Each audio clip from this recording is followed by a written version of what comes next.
Many people believe in the afterlife and that when we pass, our souls live on.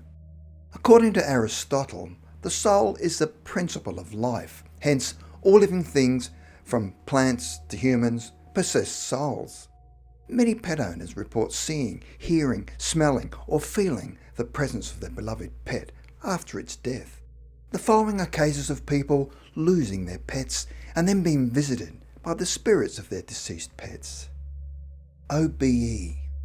When Sylvia lost her dog, she was filled with grief and took comfort in the fact that she did not believe her dog had just died, but had moved on to another plane of existence, which she believed was either heaven or what she preferred to call the astral plane.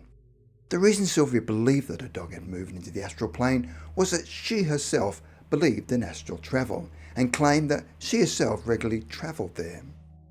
On one particular night in August 2014, she found she was waking every couple of hours, and around 8 a.m. in the morning, she awoke extremely tired and had a pain in her hand. Suddenly she heard a buzzing sound that was not in her room but in her mind, and recognised it as a signal that she was about to have an out-of-body experience, or OBE. Although Sylvia would often experience an OBE, she never completely moved away from her body, but her spirit only rose above her body, where she was still able to hear, speak and see. She would look around to check her bearings, and when she felt safe, she would have become lucid and relaxed, with the pain in her hand disappeared, and she felt her legs floating.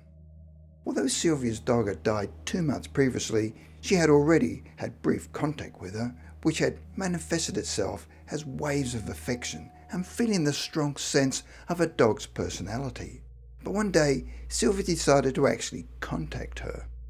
She feared that because she did not sense a dog's presence as strongly as she once did, she felt that maybe a dog's soul had moved on and would not be able to communicate with her. Nevertheless, although she expected to be disappointed, she would still try. As Sylvia was floating just above her body, she called out to her dog, the same way she used to when it was in another room.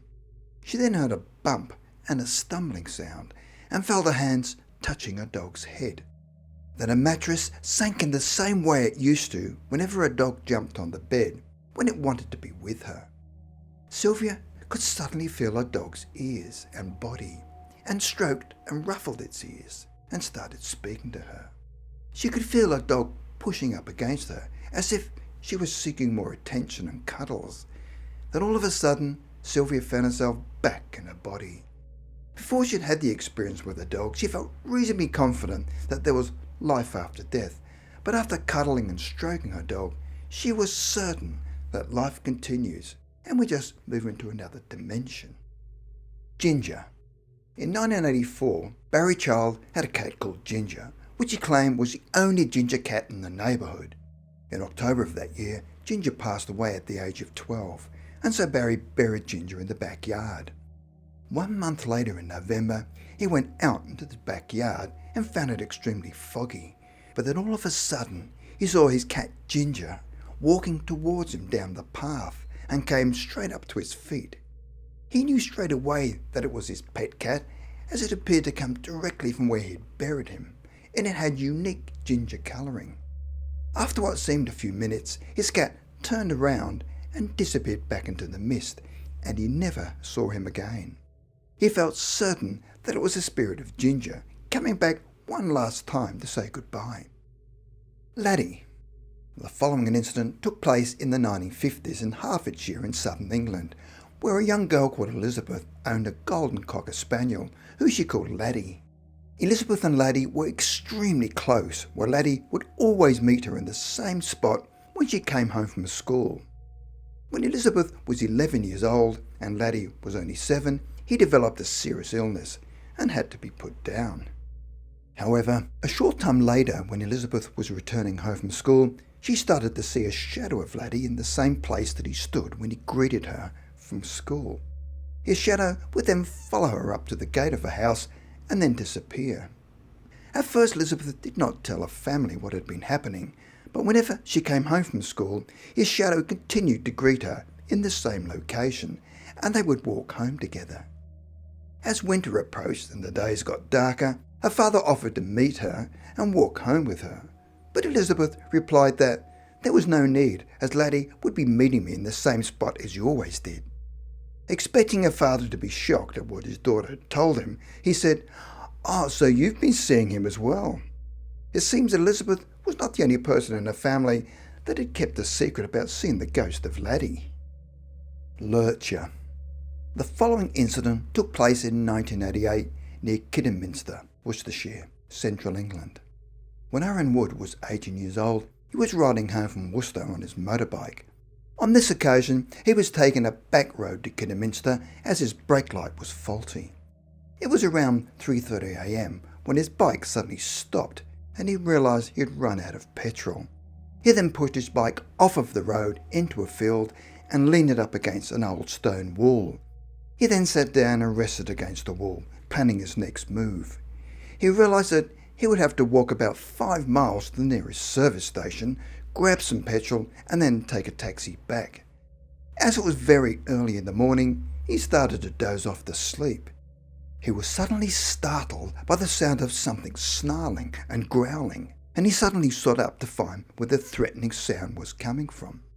As he was looking over the wall, he could see a large old black dog just staring at him. Aaron was feeling threatened, as he was once attacked by a dog when he was a young boy, and was feeling extremely nervous as this dog looked mean.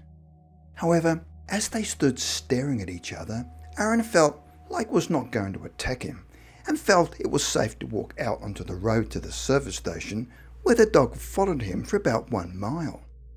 Aaron finally reached town, purchased a can of petrol and caught a taxi back to his motorbike.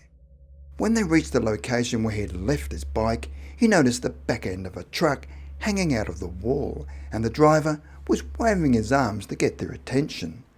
The driver was slightly shaken but unharmed, but the same could not be said about his motorbike, as it was now crushed under the front wheels of the truck.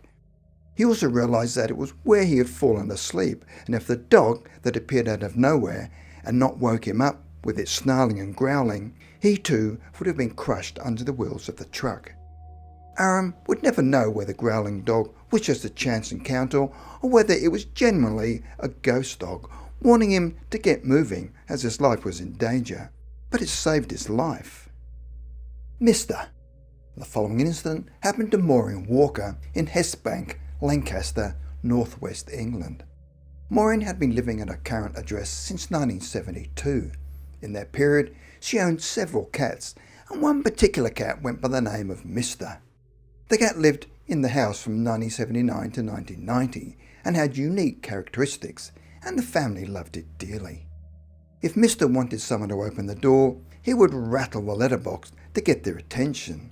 So, whenever they heard the letterbox rattle, they knew that someone was trying to get their attention, and they would open the door, and Mr. would just walk into the house. Sadly, Mr. passed away in 1990, but strangely, the family continued to hear the rattle of the letterbox. They knew it was Mr. because he was the only cat that did it, and this would happen a few times a year, probably letting them know that he was still around, and even checked to see if it was the wind that was causing it to rattle, but it was never the case. They even checked to see whether it was kids playing around, but they never caught anyone in the act, and surely after 10 years, even the kids would have stopped playing around. Maureen felt sure that Mr. was around, as she would often see a large shape out of the corner of her eye, as Mr. was a huge cat with clear black and white markings. Even her mother claims to have seen Mr. walking along the footpath out the front, just as he used to do, as he had a distinctive walk. It seems that Mr. did not want to leave the family. Mushki. In the late 1990s, Jeanette lived in Hawke's Bay, New Zealand, where Jeanette owned 3 cats, whose names were Horse, Tigger, Toby and Mushki.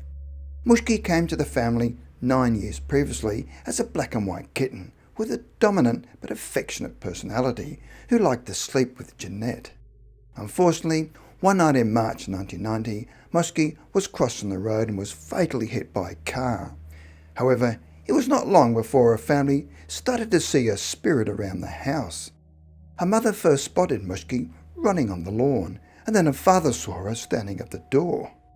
On many occasions, they would observe their dog barking and wagging its tail at an empty corner of the room. One night Jeanette was woken up by something jumping on her bed, then walked up beside her and then lay down and started purring. Initially, Jeanette was startled by the incident and quickly turned on the light and could not see anything, but still felt a physical presence curled up next to her and was certain it was Mushki. Jeanette believes that because Mushki died so suddenly, Mushki was assuring her that she was okay, but still needed to be close to Jeanette and the family.